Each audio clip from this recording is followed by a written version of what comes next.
we interrupt the waves music to bring you an interview from Contamination, St. Louis's own sci-fi, horror, and pop culture convention. This is Gabby with KCFV 89.5, and I have the amazing hometown favorite, Kevin Caliber, here with me. How are you doing today? I am doing great. It is great to be back, and I do not miss the humidity. If you don't mind me asking, how did it feel to take on the role of Superman, and how did you feel considering who's played Superman before? Well, going in, it's something that you don't really think about, like there was a possibility. I never really, that wasn't a goal. And then even going to the first casting, they said a Superman type is what they were looking for. And my agency sent over a picture of me, and I actually had a picture of me in a Superman costume, which might have helped seal that deal.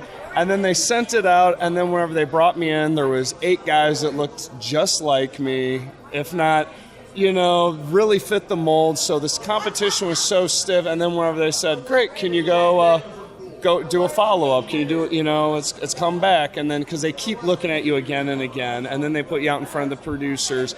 And then it wasn't until months had gone by that they had actually built the suit. I'd worn parts of it at a time.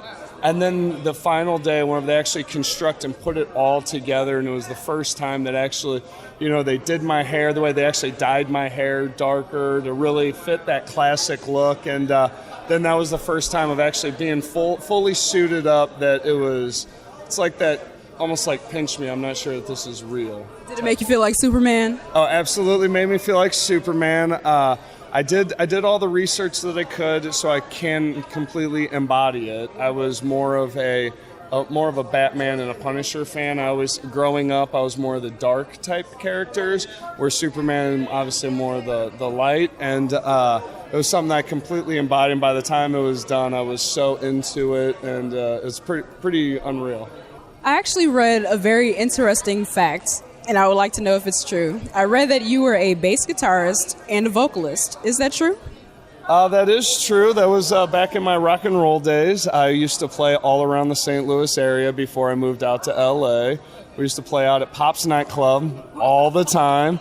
The radio station The Point used to play our music regularly. We were in a band called DeSober. So this was circa 2002 to 2006 was really the prime there, and it was a good time. I tried to be a rock star first, and I guess if Superman is the fallback job, then you got to try and do it and make the most of it. That honestly doesn't sound like a bad fallback, though. That's right. Yeah, absolutely. It's a whole thing. It's try to live your dreams and do what makes you happy, and that's what I try to achieve every day. I have one last question for you. What was it like working with JD Glasscock in Amog Sheep? JD is tough. He is one that he's the classic filmmaker in that he is stubborn in what he wants, knows what he wants, and will demand the most of you to get it. And he was an award-winning filmmaker and offered me the lead role. And I knew that taking that on, it was really stepping out of my comfort zone, because it was a role that I had never played before. It was beyond. It was a tough character. There was long monologues, because he is also a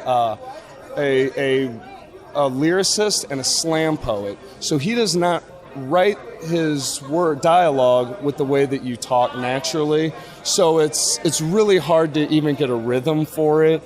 And so it was a hard challenge, but it was well worth it, because it turned out beautiful. We did great in the festival circuit, got some great recognition out of it, and had a lot of fun doing it. And it's, like I said, it's always good to challenge yourself, especially in the arts.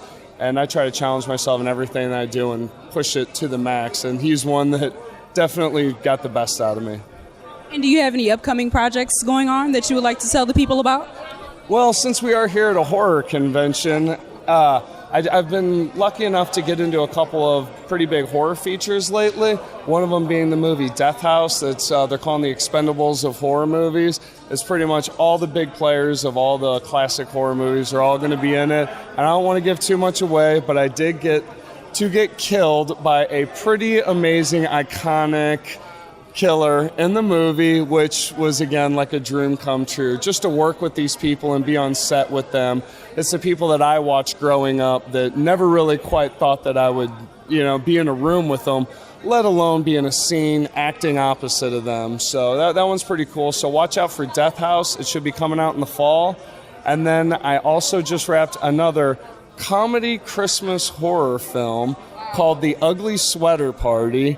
And we're hoping that one will come out by this Christmas time. It'll be a Christmas time cult classic, and it was a lot of fun to do. An amazing group of people, and we didn't hold back. We gave it our all, and it should be crazy. So watch out for The Ugly Sweater Party. I will definitely be looking out for The Ugly Sweater Party and your future projects as well. That was Kevin Caliber, guys. Thank you so much. For more information about Contamination, check out their Facebook at facebook.com/contaminationstl. And for more interviews from the con, check out our Facebook at facebook.com/thewavestl. Stay tuned to 89.5 The Wave for more from Contamination.